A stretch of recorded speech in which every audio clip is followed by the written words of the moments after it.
Are you waiting for a rescue? We can try to get by on our own, but trial after trial, testing after testing, tragedy after tragedy.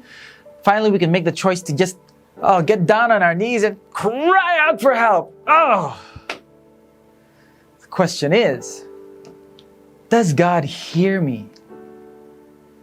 Let's see a man whose life was a litany of trials and triumph.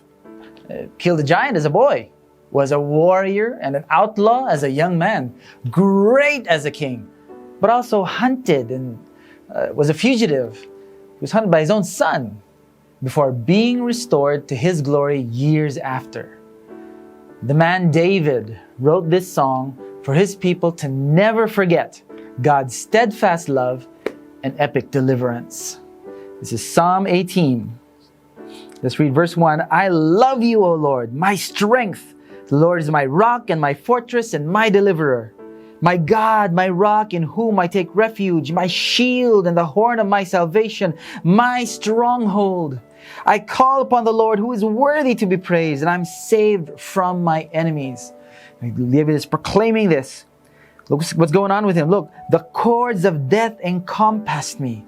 The torrents of destruction assailed, attacked me, overwhelmed me. The cords of Sheol entangled me. The snares of death confronted me. Wow.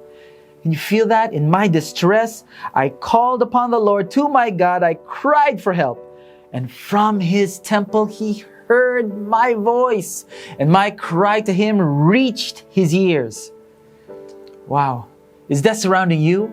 Is trouble dogging your heels and tragedy won't let you go? Then you know what David's talking about. And our prayer is that you also hear what he has to say about how God responds, and how he's listening, how he hears our prayers and our cries.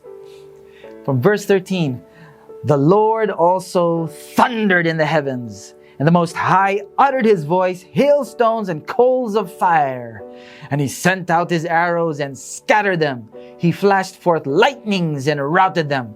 Then the channels of the sea were seen, and the foundations of the world were laid bare at your rebuke, O Lord, at the blast of the breath of your nostrils. Wow. Goes on, he sent from on high, he took me, he drew me out of many waters, he rescued me from my strong enemy and for those who hated me, for they were too mighty for me. They confronted me in the day of my calamity, but the Lord was my support. He brought me out into a broad place. He rescued me because he delighted in me. God's salvation is no simple thing. It is epic and constant and covers many waters. Everything from protection to provision, peace, purpose, or maybe even just the strength when none of these things are felt. Because in the end, David writes, verse 49,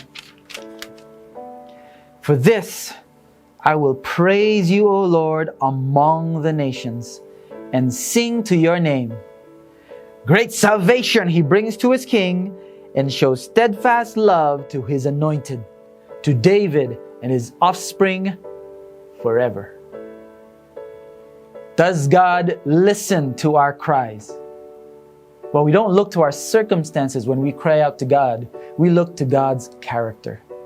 He's not a genie in a lamp, ready to grant, whatever wishes. He's a mighty king, reigning over history, his land, and his people. And whatever else happens to us, we know that in the end, for his children, he has steadfast love to share and great salvation in store. With that in mind, have an awesome day.